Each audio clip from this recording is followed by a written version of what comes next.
त्याचा टायमिंग हे लिहिलं गेलं पाहिजे व्यवस्थित.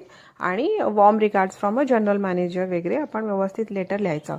1-2 दिवस आधी आपण कन्फर्मेशन घ्यायचं गेस्टकडून. फ्रंट ऑफिस टीममध्ये रिसेप्शन्स असतात किंवा ऑपरेटर्स असतात, ते सगळं काम करतात की ते गेस्ट किती येणार आहेत. तर अप्रॉक्सिमेटली आपल्याला अंदाज येतो की आपले किती गेस्ट हे झेंडावंदनासाठी उपस्थित असणार आहे.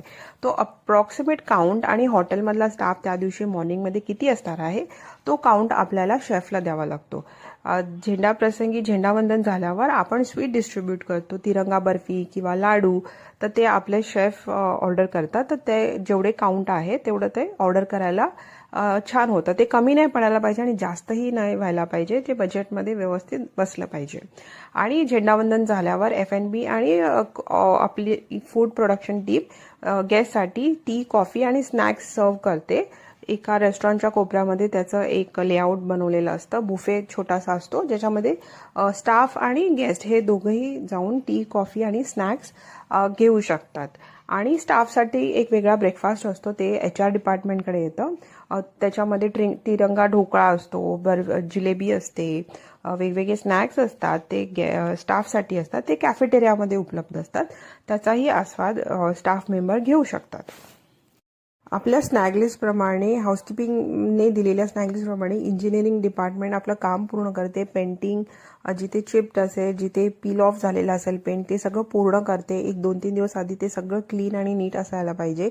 मग आपलं हाऊसकीपिंगचं काम चालू होतं क्लिनिंगचं.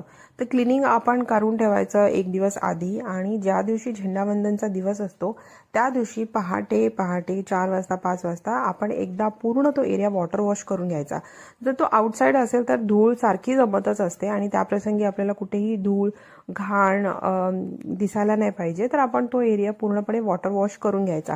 गार्डनमध्ये असेल तर गार्डनचं वॉटर, प्लांट्सना वॉटर देऊन ठेवायचं.